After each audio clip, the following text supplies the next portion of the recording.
Hello, everyone. This is Empowering Democracy. It's another Dump the Corruption show. This show is about Christina Khalil's campaign for the U.S. Senate. Now, Christina Khalil was originally scheduled to be with us tonight to talk about her campaign, but she had a serious emergency. I learned about it only at 7 p.m. or so.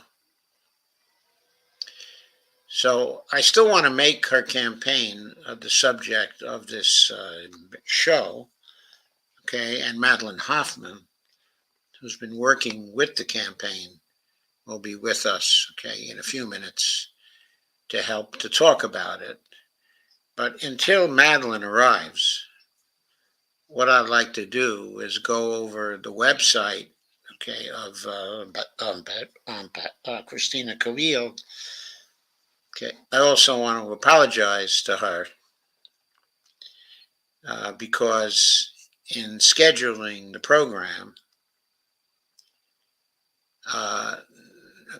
I mistyped her last name. The correct spelling of it is actually capital Khalil. So Khalil is spelled in that way. And in some of the promo work, I put in a second H, but just after the A. And that, of course, is the incorrect spelling. So I want to note that, and I want to apologize to her for that.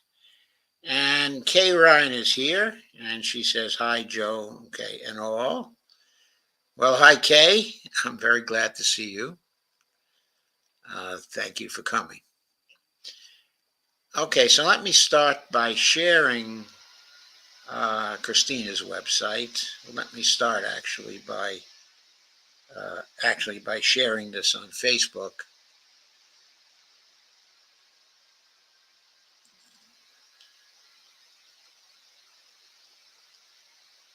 Oh, darn it.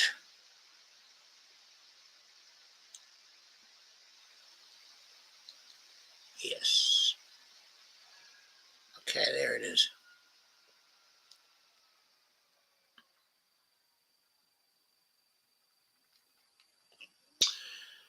Wanted to share that to my profile. Hey, Steve. Okay, so I'm going to share her website at this point.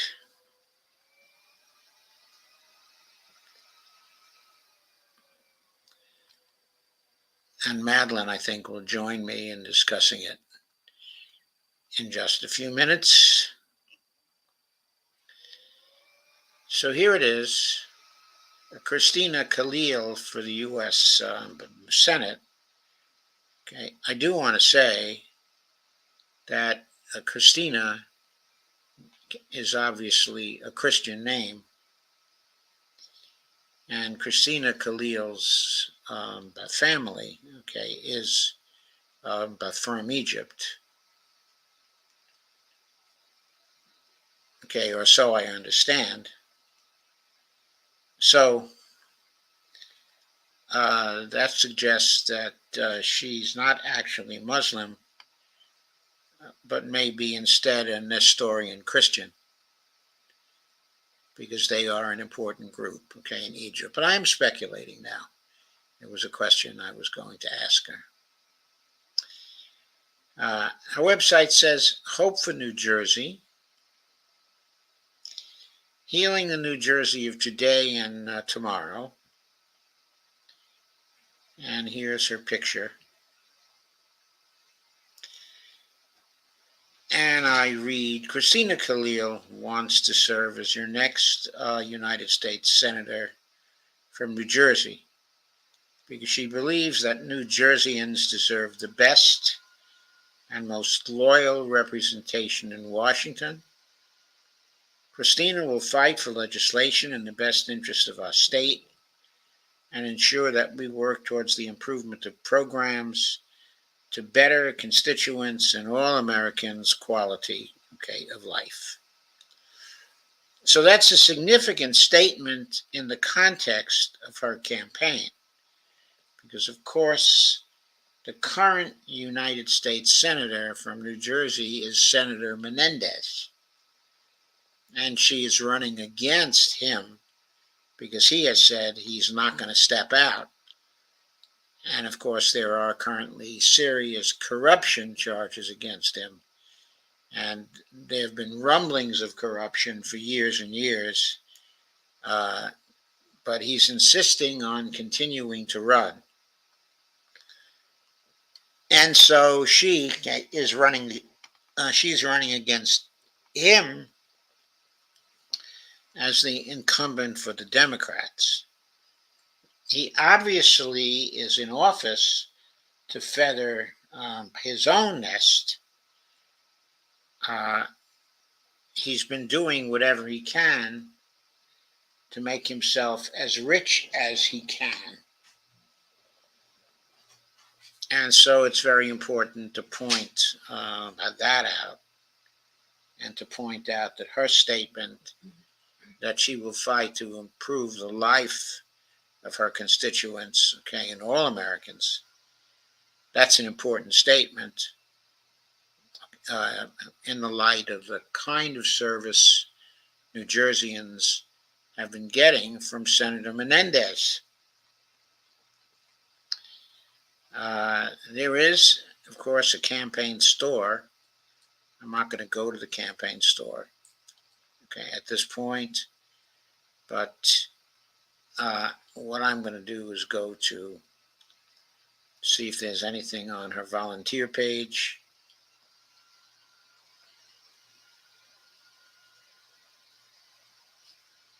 Not much, at this point.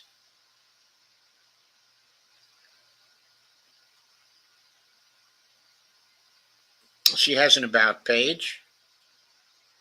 Christina Khahlil, she, her, hers, is a native of New Jersey, and she grew up in foster care, where she overcame many trials and tribulations throughout her childhood, and adult life. Christina has her BA in psychology and her master's degree in social work, both from Ramapo College, which are both major accomplishments for her. And Christina believes that one of the true keys to freedom lies, in education. In her free time, Christina has avidly volunteered for community organizations doing important work, such as BCLA, the Bergen County LGBTQ Plus Alliance, while obtaining her master's degree. Christina worked on the front lines during the height of the pandemic at a medical detox facility and never quit school, while also volunteering at Hackensack High School, while working in the medical and substance abuse field. Christina noticed that our current elected leaders have appeared detached from the reality of current struggles that citizens of New Jersey face, and made a vow to herself that when it was her time to step up and work towards change, she would do just that. Christina's leadership and resiliency are unmatched. She is the leader that New Jersey needs to fight to make the New Jersey citizens' quality of life better. So that's her about page.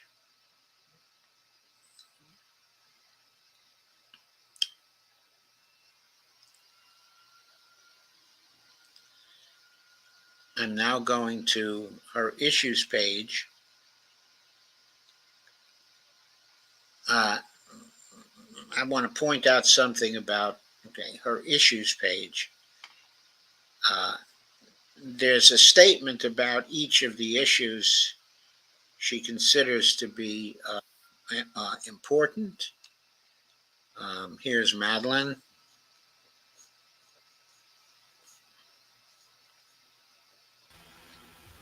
Hello, Joe.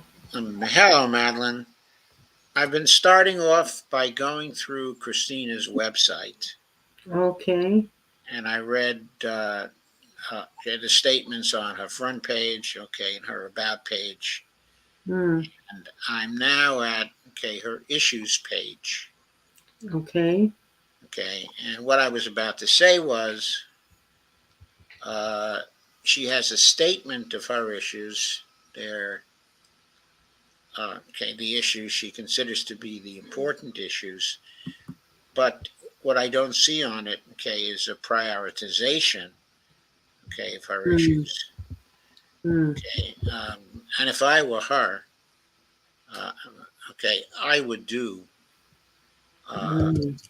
some sort of a prioritization, because Okay. especially for a senator, we have to know what they think, is the most important issues. Now, all the issues are important that she highlights here, Mm-hmm. and of course, we should know that, and we're glad, to know that. Okay. But it's very important also to know what the most important issues are. Yeah. I mean, the good news is that this is early. It's still early on, so she has time to shape that. I will pass that on to her for sure. Yeah, she has time to shape that, and of course, she needs more detail, on these issues. Okay. I don't think a single paragraph, is enough, but especially on the issues that are so extremely important. Uh, of course, all these issues are extremely important, but climate change Hmm. for a Green Party candidate Yes. has overriding importance. And in addition, of course, the healthcare issue. She talks of universal healthcare here, Yes. but uh, when people talk, of universal healthcare, uh, they can mean very, very different programs. Gotcha. In other words, the kind of statement that she made here might have been made, at least in some parts, Yeah. by Andy Kim. Uh-huh. It's important to mention that right now, in the race uh, in New Jersey, at least if we can take him at his word, in the polling, in New Jersey, Andy Kim, who's a Democrat and currently a congressman and a former worker in the Obama administration, Hmm. uh, is also running for the Senate seat. And he'll be running in the primary because he's a Democrat. And the polling is currently showing him with a 35-point lead over Menendez. Wow. And is Larry Ham included in there? I don't know whether Larry Ham, is included in there. I haven't actually seen the poll. All right. I saw a statement, from Andy Kim because somehow I'm on his mailing list. Hmm. So he sent a note and he pointed out that he has a really big lead, over the current senator. Uh, the kind of candidate that Andy Kim is Hmm. he seems like a thoughtful candidate. He seems like a real clean gene. Uh, he seems like he's straight. and he represents a turn of the page compared to Menendez.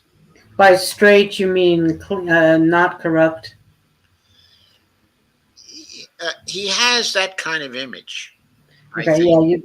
yeah, you don't mean straight as opposed to homosexual. That's why. No, I don't mean straight as Okay, homosexual. I mean, just clarify.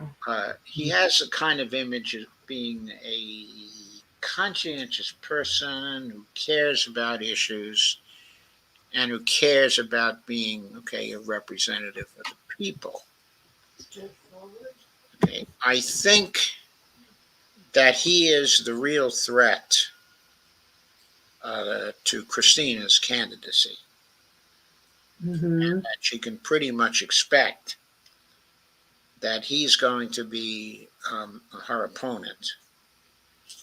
And since he's an establishment candidate, Hmm. someone coming out of the Obama administration, and as a congressperson, never crossing the party, okay, in any way,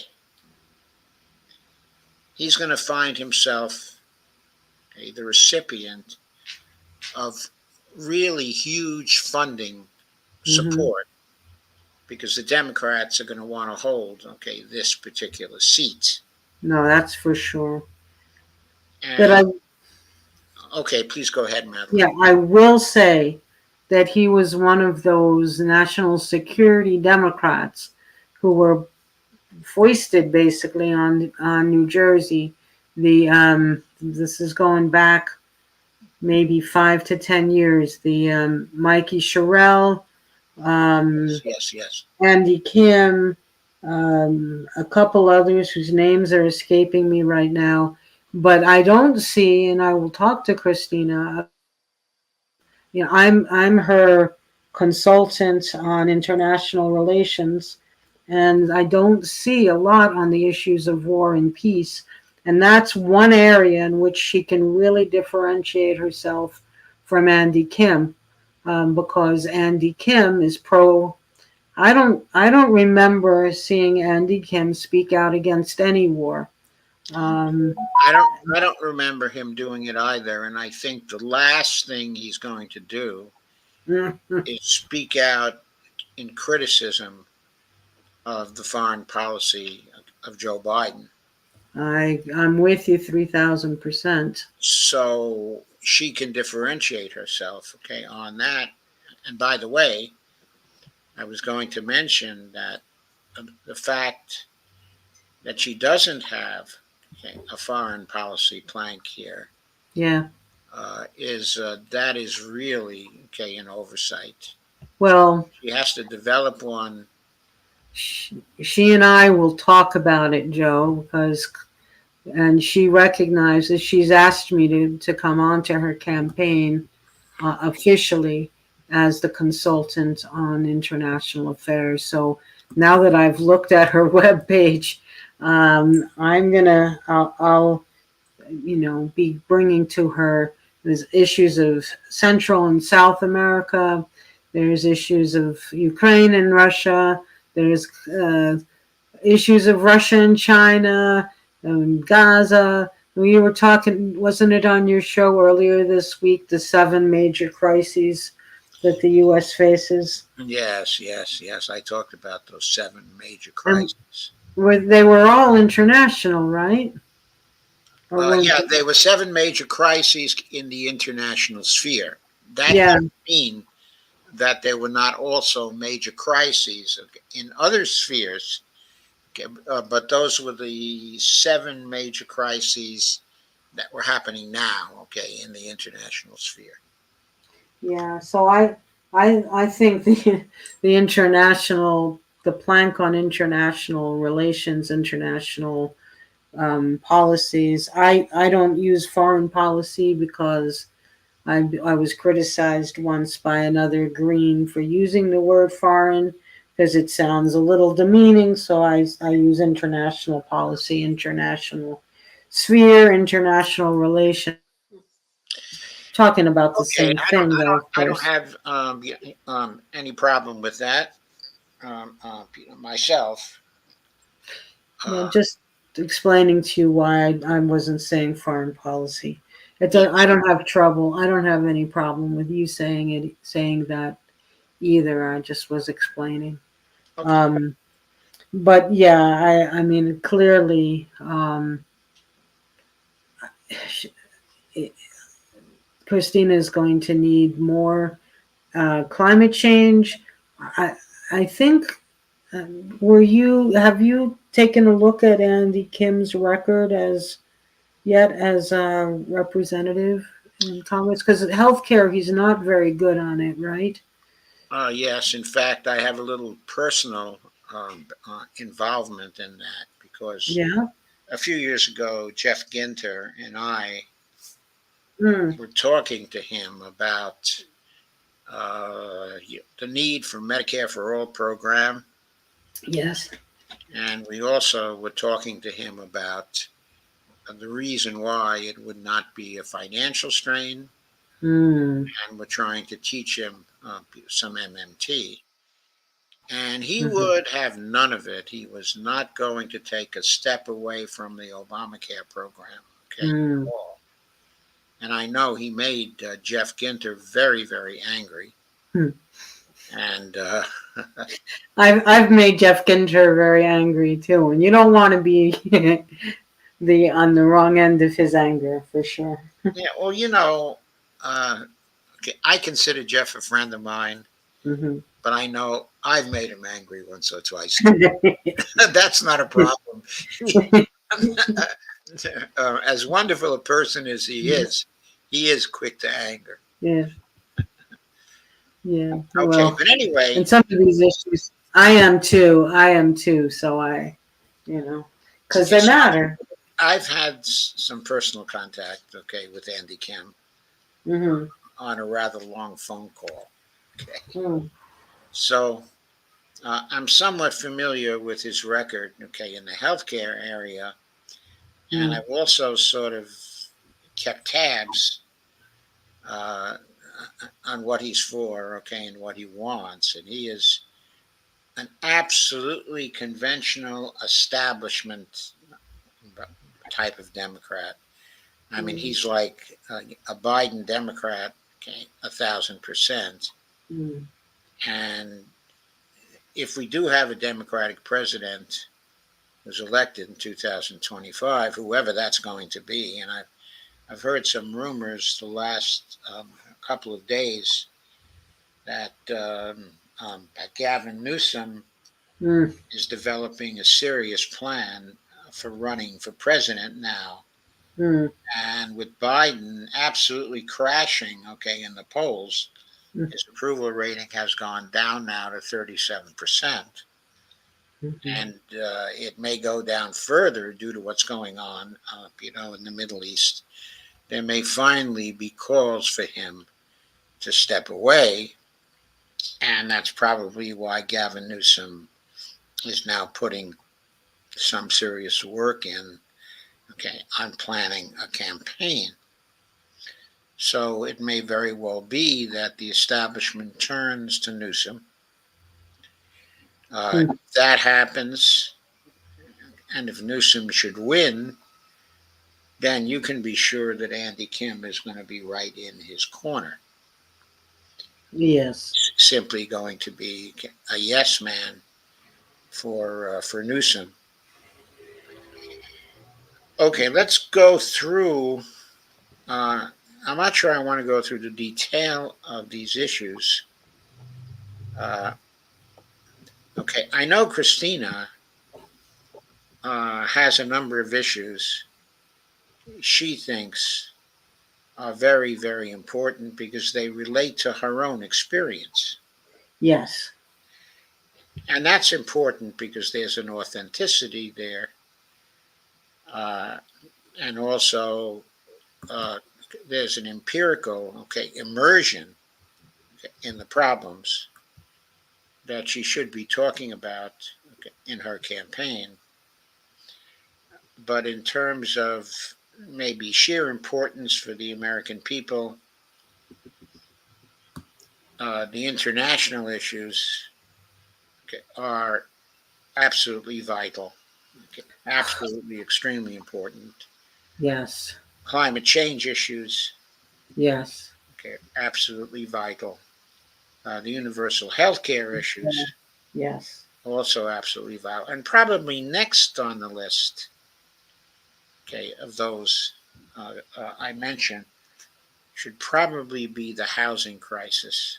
Which, yeah. Oh, yeah. It's a big one. And That is getting more and more serious. But she shouldn't forget also the student debt elimination. yeah. Yeah. That's so important for millions of people. It is very, very personal to them. And the And it goes hand in hand with student debt. and it Um, goes hand in hand with student debt. Yes.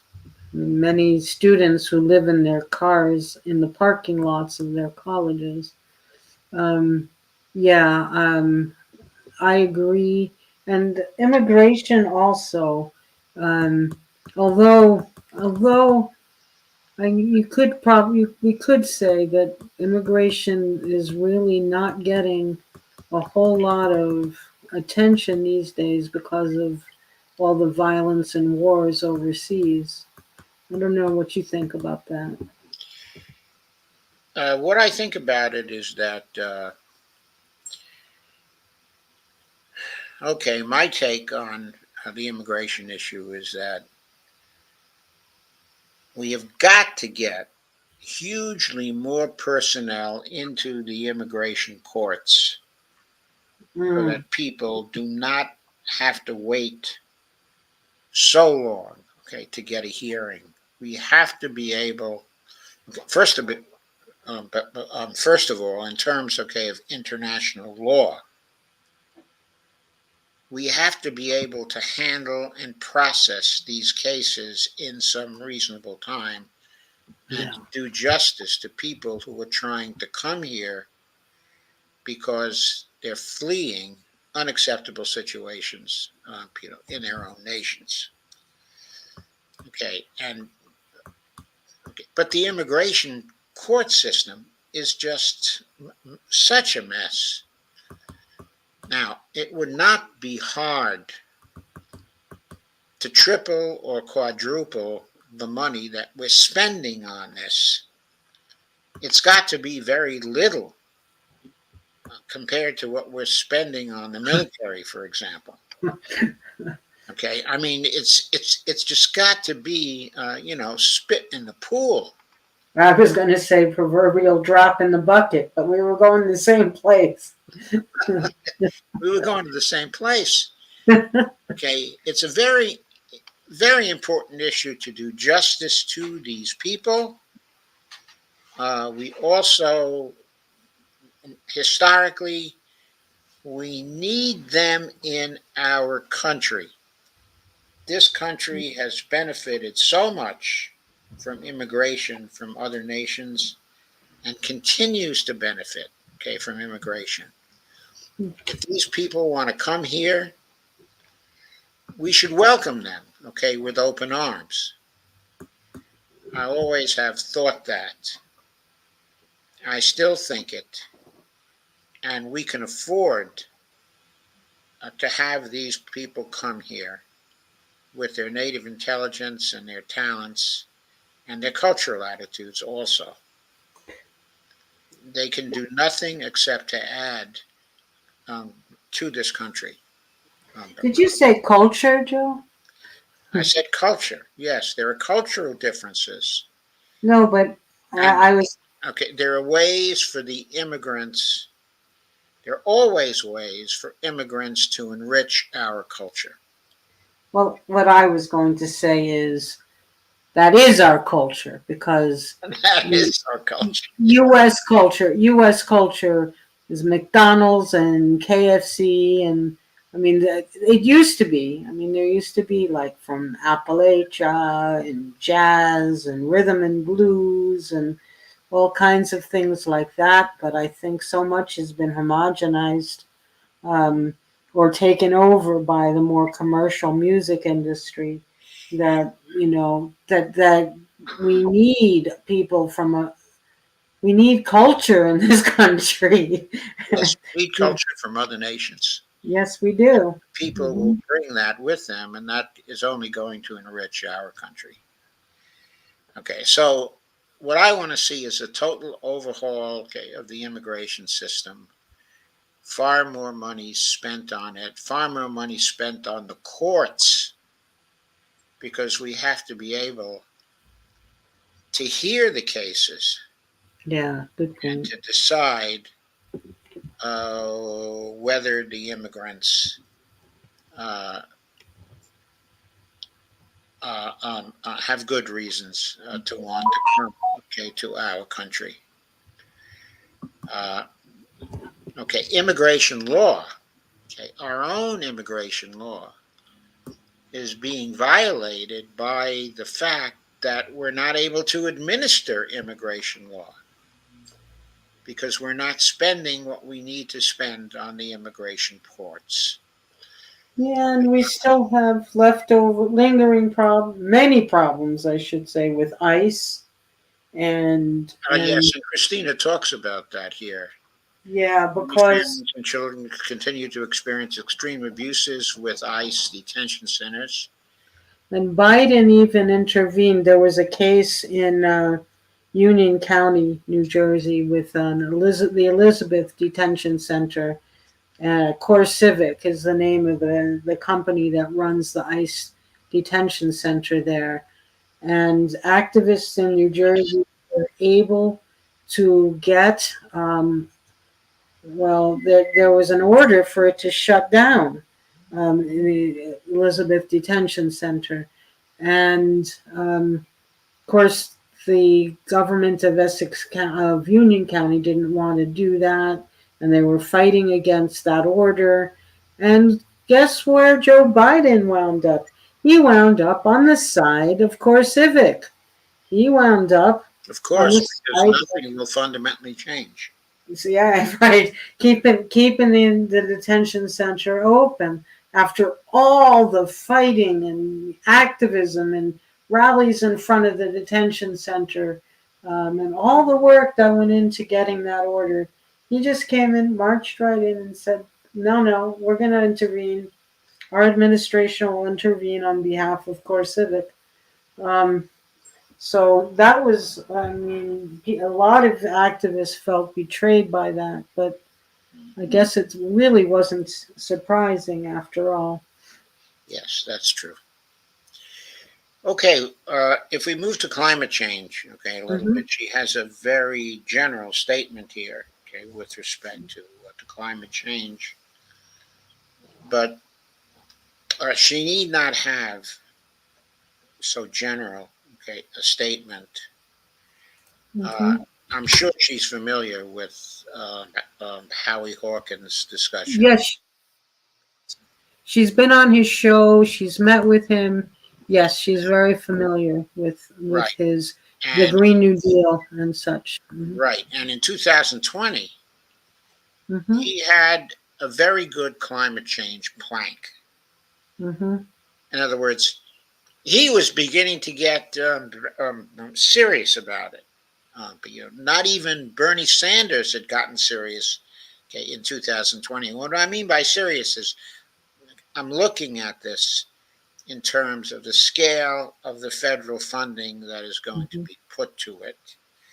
Bernie Sanders' campaign, uh, he was advocating for $16.2 trillion to be spent on the climate change problem, okay, over 10 years. How much? $16.2 trillion Really? over 10 10 years. That's 1.6 trillion per year. years? Hmm. Howie Hawkins was advocating for 42 trillion over 10 years. Mm. That is much more like it. It's still not there, but it is Yes. much more like it. Yes. Of course, people say the same thing with respect to Bernie Sanders. Okay, because Joe Biden evidently is satisfied with spending 500 billion a year um, on the problem. 500 billion, nothing, nowhere. 500 billion, not instead of trillions. 1.6 trillion and not 4.2 trillion, Yes. okay, which is the Howie Hawkins scale. Now, I personally don't think the 4.2 trillion is going to be No. enough. Mm. I think we're going to need somewhere between 80 and $100 trillion over 10 years to get on top of this problem.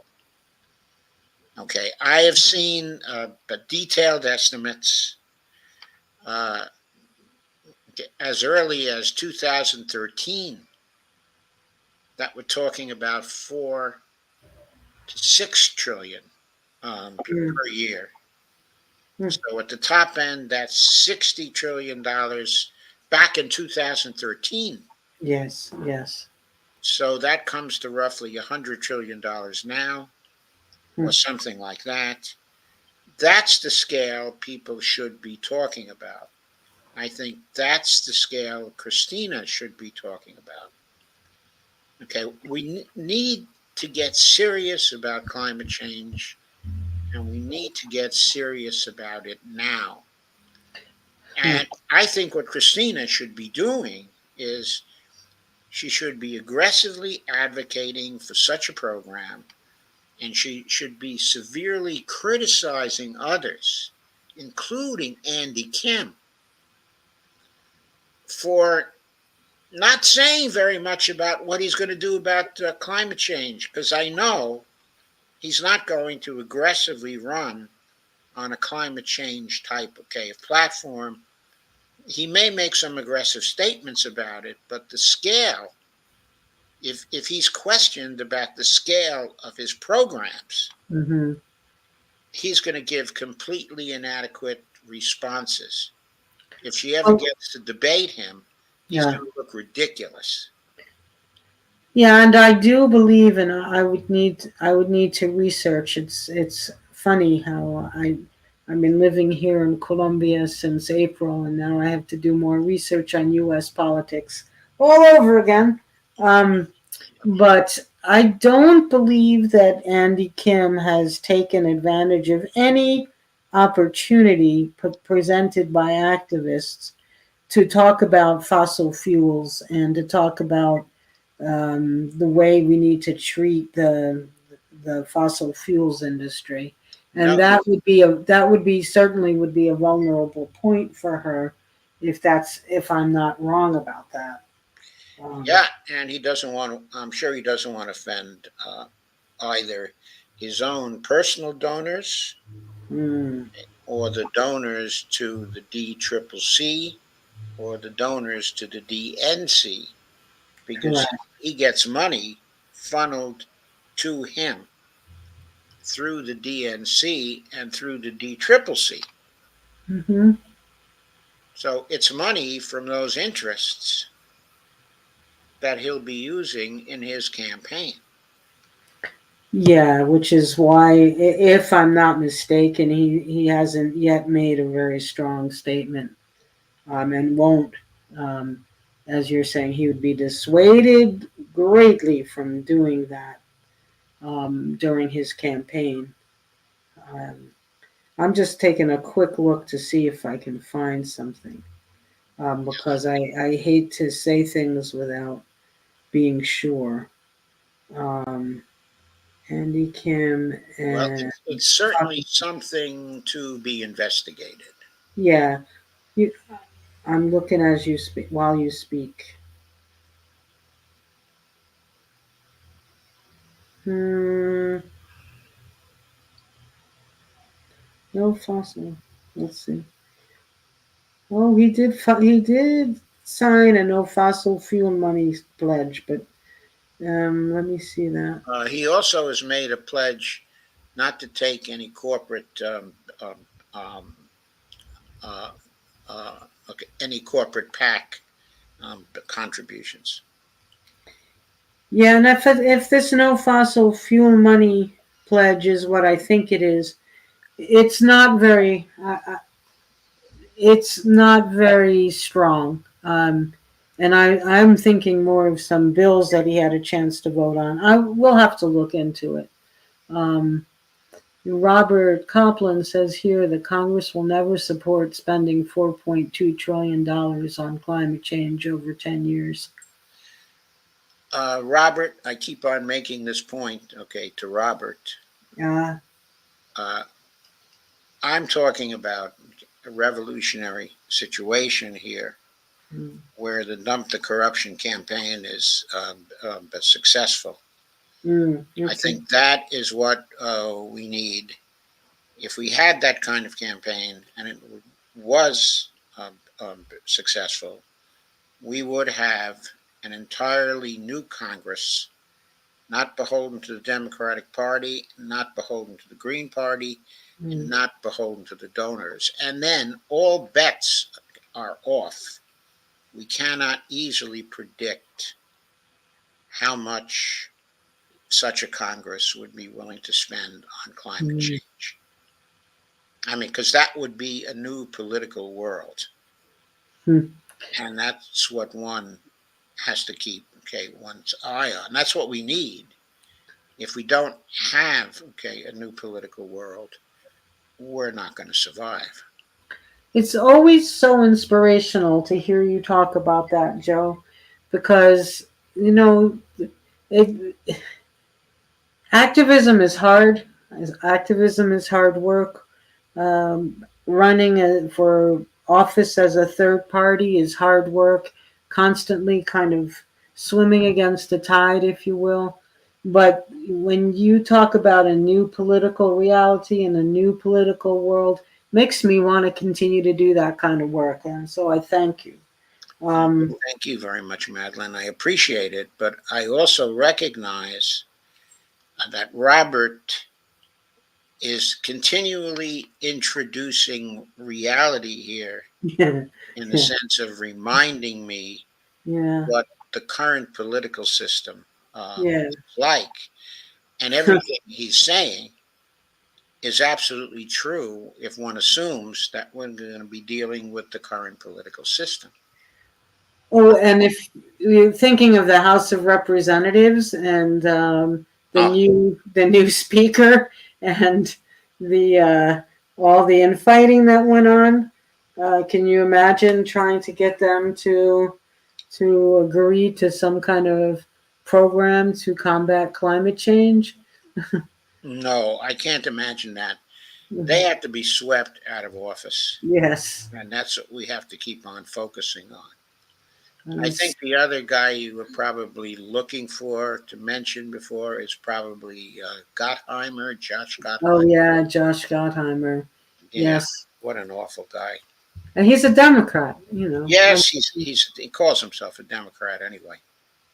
Yeah, I mean, there's just it's so dysfunctional, but there's still hopefully there are enough of us who are not dysfunctional with another vision of what politics could be that will keep fighting for that, keep talking about that.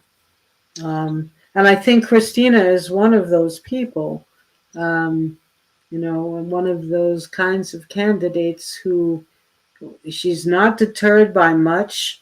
Um, you know, she's got vision, and she's still working on articulating it. Because it's pretty, it draws from a number of different disciplines. She presented some of it about a week or two ago. Um, but I'm going to help. I look forward to helping her in terms of the international relations part. And I guess, you know, Howie, I don't know exactly what their meeting was about, but I would suspect it was about Howie's plan for combating climate change, at least in part. Um, I'm sure it was, okay, at least in part. Okay, there is a YouTube video. Uh, he had a conversation with her, yes, okay, I guess very recently. last week, I believe. And Hmm. so there's a YouTube video on it. So that's something I'll have to watch also. Okay, so uh, yeah, honey. There's yesterday I heard that it takes 10 years to become a citizen. Isn't that ridiculous? Yes. Yes, it is. It is ridiculous. That is absolutely ridiculous. Okay, just a few things. Okay, on Andy Kim, Okay. and this, is going to lead me to the dump the corruption idea. Of course, he raised. Uh, oh my God. Oh no! Oh no! For you to say, I buckled my seatbelt here. How much? Okay, there's a leadership pack called the In Our Hands pack. Now, I'm sure he's going to say that's not a corporate pack, in the sense that he's talking of corporate packs. But that corporate pack, his leadership pack, raised $7,018,927 and spent $7.4 million. He spent more than he raised. He ended up with cash on hand of $162,532. His top contributors in 2021, 2022, his top contributor was J Street PAC. Mm.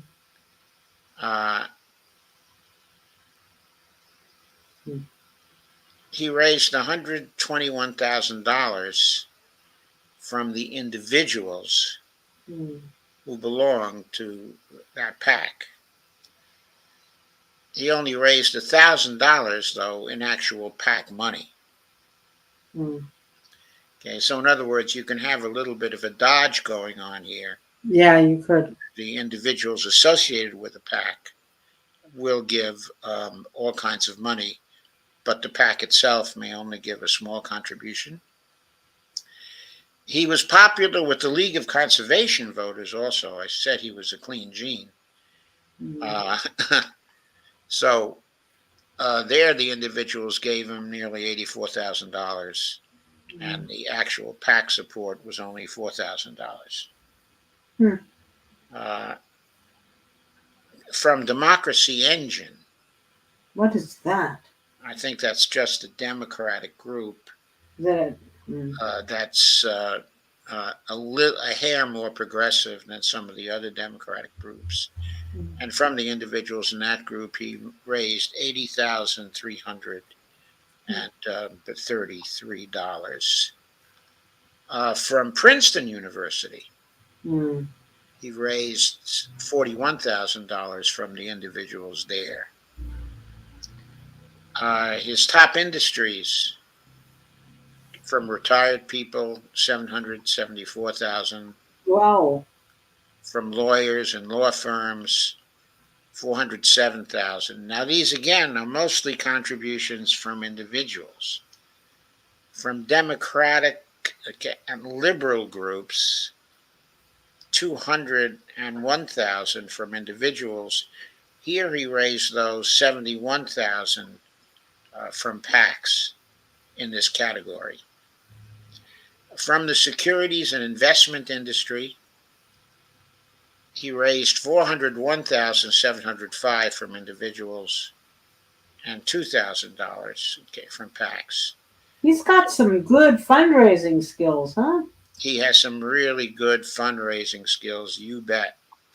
Wow. He raised a lot from the education sector. One thing important to emphasize is that the average congressperson, total raised by the average House member, was something like $3.06 million in 2022. The amount he raised in 2022, more than double that.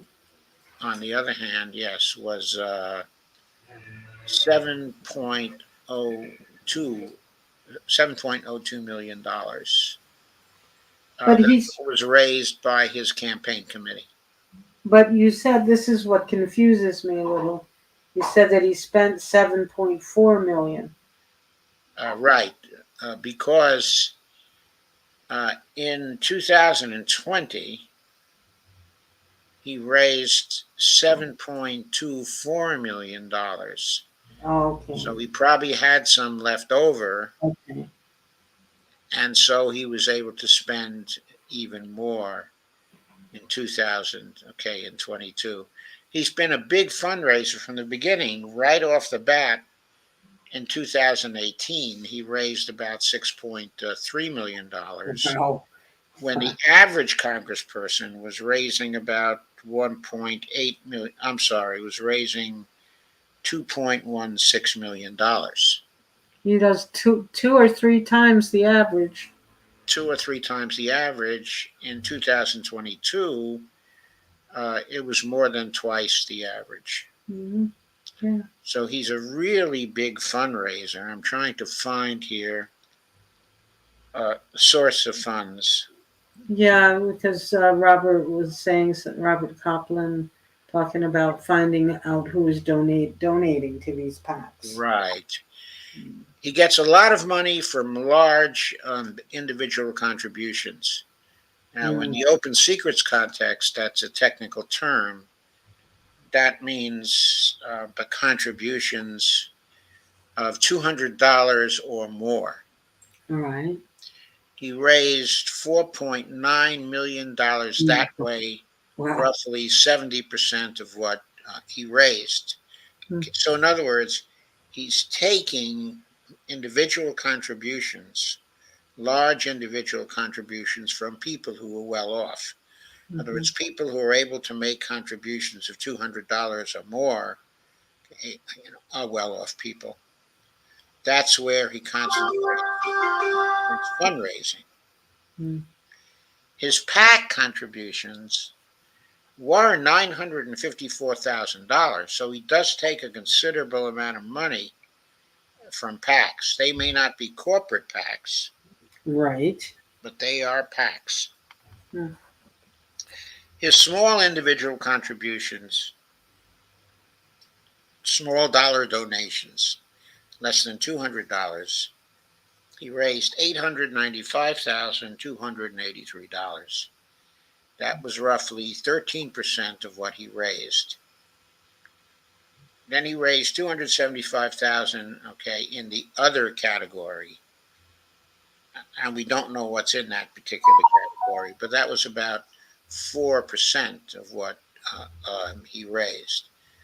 So his money comes predominantly from well-off individuals. Okay? A strong predominance there. Roughly 70% of what he raised compared to his PAC contributions that were 14%, okay, of what he raised. Mhm. And his individual contributions, which were 13%, okay, of what he raised. So he is being supported by well-off people in his constituency. He appeals to them.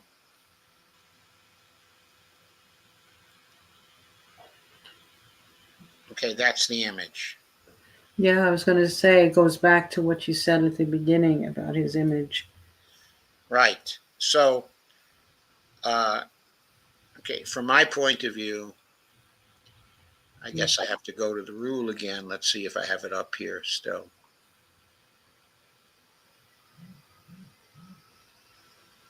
Yeah, I do have it up here. So let me show the rule again just to remind everybody. And we'll have to share this with Christina for sure. Yeah, it's actually, I think it's a relatively simple way to summarize things. I've got to stop the screen there, share the rule. And there it is. I can't see it. Oh, have I not shared it yet? No, Okay. unless it's somewhere else where I can't see it. Yeah, I haven't gotten it in quite yet. There it Okay. is. Okay. So, this is a rule for voters. And if someone were to run, okay, a dump the corruption campaign, Mm-hmm. what they would be doing was to introduce this rule, okay, to voters and say, look, the Congress people are not representing you right now. They are representing their donors, okay, and not you. You ought to vote for someone like me Mm-hmm. because I would not be beholden. Mm-hmm. I would not be beholden, okay, to donors. I would have only one place to look for my support, and that's to you, to people who would fund me with small dollar donations, ranging from 5 to 10 to 15, but stopping at a ceiling, okay, of $199. Right. I would never be taking any money from any individuals who were giving me contributions larger than that. And what I'm saying to you is that you ought to vote against every candidate Mm-hmm. except those who won't take money from wealthy corporations, wealthy individuals, political action committees, okay, or party committees, and who repudiate all super PAC support.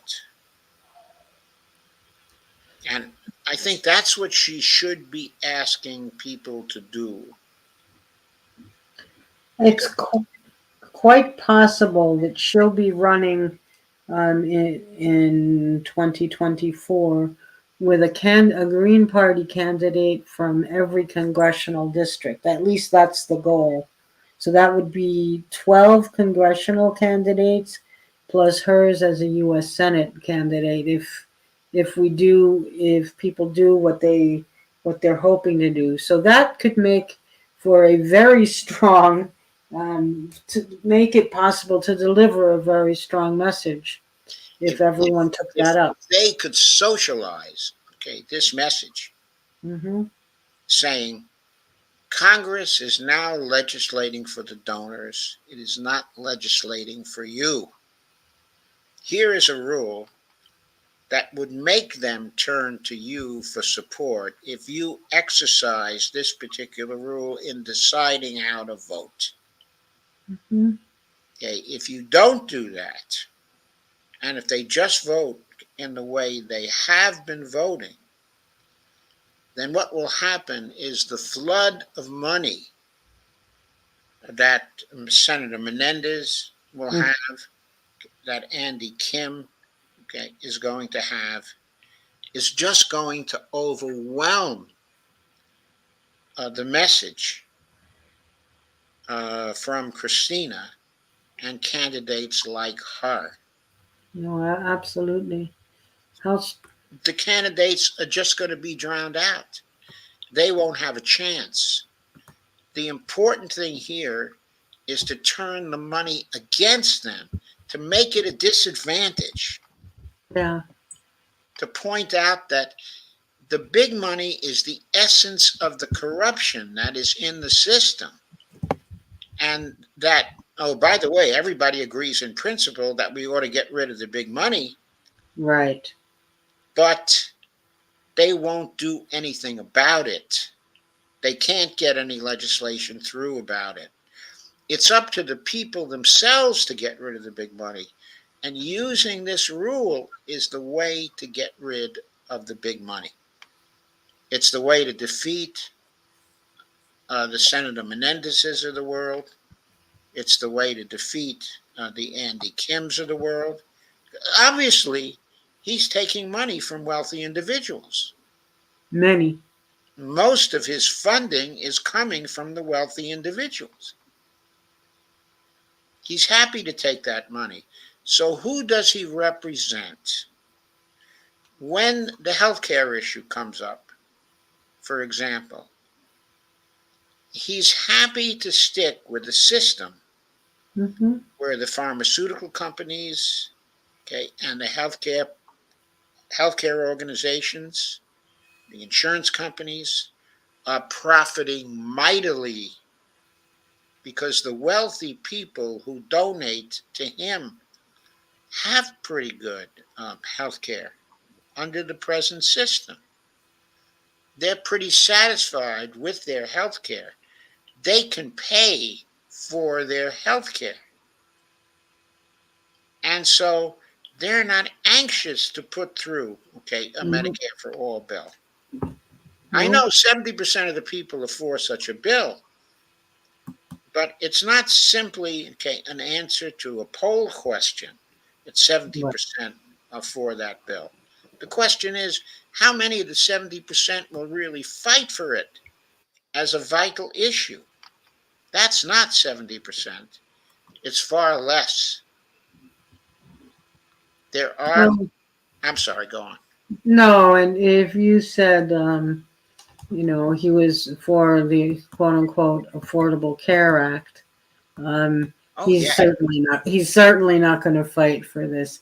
We had so many arguments. There were so many political arguments Yeah, there were so going many back. political arguments. He's not going to fight for this.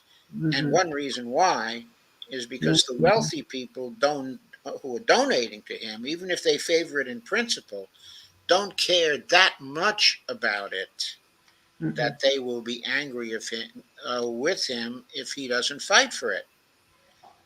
No, that's for sure. Joe, I'm fading here. Okay. But what I can say is that I will be talking to Christina, and I hope you have her on another time. And I will reschedule because I think she's a very interesting candidate. yeah, and I'm glad to have been here to talk with you about her platform. I've got some ideas. Thank you for your excellent suggestions, and thinking about 2024 inspires me. The Green Party in New Jersey.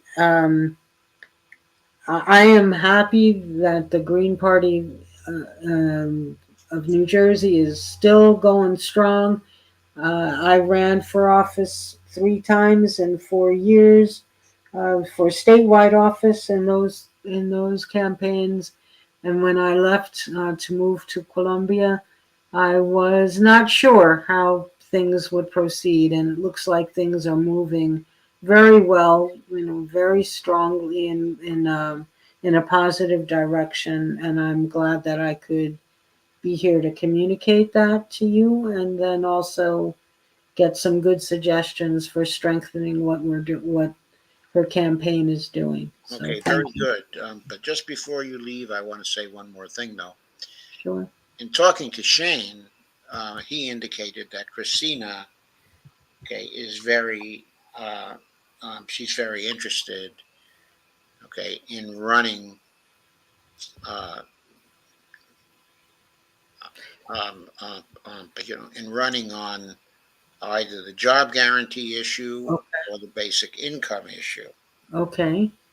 Okay, and so I would like to talk to her, okay, about that, okay, in a future meeting. And of Okay. course, also some of the MMT issues and how to Okay. approach that. Okay. That sounds good. And I will convey that message to her as well. Okay, so thank you for coming, Madeline. It's been My a pleasure, pleasure. as always. Likewise. Now, I did this yesterday. I expanded the screen so I could read something in the studio, and now I can't shrink it so that I can find my way out of here. I Well, there's usually, if you let me see something. I If you got it. I got find, it. you got I it. got it. Yeah. Yeah, I expanded it by clicking on Control Plus, and then I shrank it by going to Control Minus. So I can find my way out. Thank you very much. Okay, good. Okay, good night. Okay, good night. Okay, folks. So I guess I'm done for the evening also. Oh, I guess I do want to read some of the comments off here. Okay, Brandy was here tonight. Thank you, Brandy, for coming. And Steve Wolfbrand, okay, as usual. Okay, D is here too, or was here. And Robert Copeland says, if Christina has any chance to win, the Green Party has to get a lot more people to join the Green Party. Well, maybe, but if she does run, okay, a dump the corruption campaign, then it won't be just about the Green Party. So Robert says the Affordable Care Act should be called the Unaffordable Care Act because a lot of people can't afford their health care, of course. And Brittany says the Biden campaign thinks by the time the election comes, U.S. Arabs will forget what he has allowed Israel to do to Palestine. That man is such a fool, such a fool.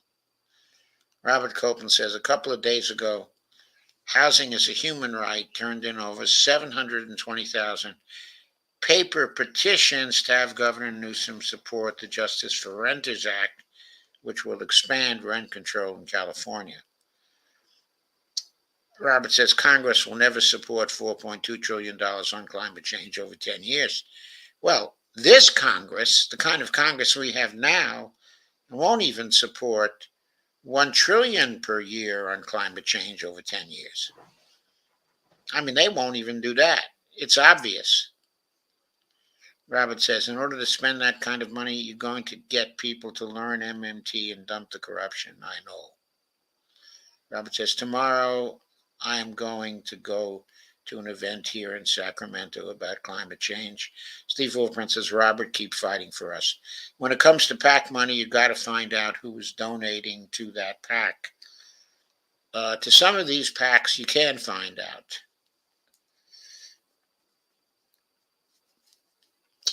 You can find out, for example, who is donating to super PACs. Okay, it depends on the form of organization of the PAC.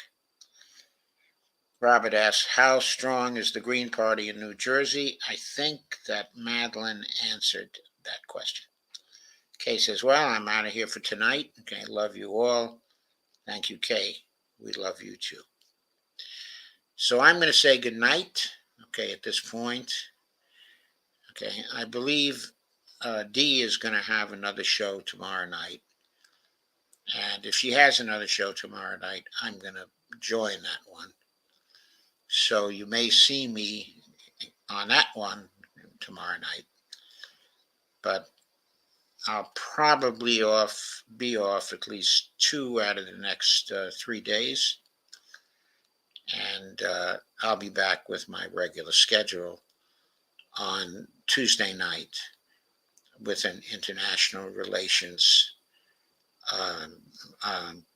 show, which again will be on the intersecting crises that the United States and the international system are in the middle of right now. So thank you for coming to this one, and I'll see you again soon.